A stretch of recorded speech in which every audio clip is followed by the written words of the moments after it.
how Germany destroyed its currency and warned the world. How did Germany destroy its currency without losing a single war? That sounds impossible. But it happened, because in the early 1920s, Germany didn't just face economic trouble, it faced something far worse. Its money stopped working, not slowly, not quietly, but so completely that people stopped believing in the idea of money itself. And when that happens, society doesn't bend, it breaks. Today's story isn't about ancient empires or medieval kings. This happened in a modern country, with factories, with engineers, with banks, laws, and universities, a nation that believed it was too advanced for collapse. So here's the uncomfortable question we're building toward. If it happened there, could it happen again? Let me ask you something. What would you do if your paycheck lost value between breakfast and dinner? Not over years, not over months, over hours. What if saving money became pointless and spending it immediately became the only rational move? These aren't weird hypotheticals. This was daily life for millions of Germans in 1923. People didn't check stock prices, they checked bread prices twice a day. And here's the part most people miss. At first, everything seemed fine, because just like Rome, Germany's currency collapse didn't begin with chaos. It began with logic, the logic that broke everything. After World War I, in 1918, Germany was in trouble. The war was over, the economy was damaged, and the government owed massive reparations. Taxes weren't enough, borrowing was limited, the public was exhausted. So German leaders made a decision that felt reasonable. They printed money. After all, what's the harm? Factories were idle.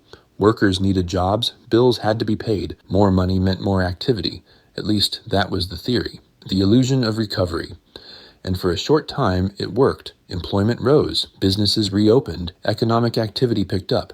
This is the most dangerous moment in any monetary crisis, because the system appears to reward the behavior that's slowly destroying it. Inflation doesn't feel like a disaster in the beginning. It feels like relief, and relief is addictive. The moment confidence breaks, here's where everything changes. People realized prices weren't rising because goods were scarce. They were rising because money was multiplying. Once that realization spread, behavior shifted almost overnight. Workers demanded to be paid more often. Businesses raised prices in advance. Savings were abandoned. Money stopped being a store of value. It became something you wanted to get rid of, fast. And when everyone tries to escape money at the same time, money collapses. When numbers lose meaning. By late 1922, the value of the mark had plunged dramatically. In mid-1922, $1 US cost about 320 marks. By late 1922, it was over 7,000 marks per dollar. By the end of 1923, $1 US was worth more than 4 trillion marks. By 1923, the figures stopped sounding real. A loaf of bread cost billions of marks.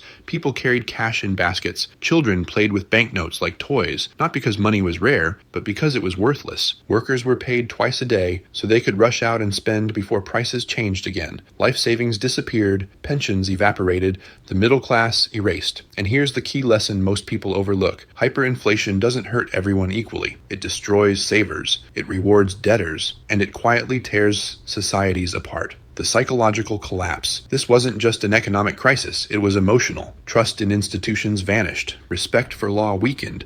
Extremes filled the vacuum. Think about it. What happens when people realize the rules no longer protect them? They stop believing in the system, and once belief disappears, anything becomes possible, including consequences far more dangerous than inflation itself. The damage that lasted. Eventually, Germany stabilized its currency. A new unit, strict limits, real backing. On paper, the crisis was over, but in reality, the damage was already done. An entire generation had learned one brutal lesson: money could not be trusted. And once trust breaks, it doesn't reset with a new policy. From inflation to instability, economic collapse doesn't stay economic. It becomes political. The hyperinflation years poisoned Germany's democracy. People stopped asking, how do we fix this? They started asking, who do we blame? That shift changed history. This wasn't just numbers on paper. Middle-class life savings were wiped out. Pensioners starved. Workers scrambled for basic goods. People's relationships with money and government were shattered. And the social trauma lasted long after the hyperinflation ended. Because when money fails, people stop listening to reason. They listen to certainty. Why this story still matters. By late 1923, it was obvious Germany's currency was dead. Shopkeepers refused marks. Foreign trade collapsed. Food shortages worsened. And trust in democratic government crumbled. This isn't just history. German citizens had lived through constant price jumps, economic insecurity, and social chaos. Banknotes became a symbol not of wealth, but of failure. It's a warning. Germany shows us something uncomfortable. Currencies don't collapse because people are foolish. They collapse because incentives break, because leaders choose short-term relief over long-term trust, because systems reward expansion, until suddenly they don't. And here's the most dangerous thought of all. Every generation believes it's different. The core lesson is Rome debased silver. Germany printed paper. Different tools. Same mistake. They treated money as a solution, instead of a system built on trust. And when trust disappears, no army can save it. No law can force it back. No decree can restore it overnight. So here's the question we leave you with. If ancient empires and modern nations, the strongest of their time, made this mistake, what makes us immune? Because history doesn't repeat. But it does rhyme. If Germany in 1923 could lose trust in money so completely, what could break our trust today?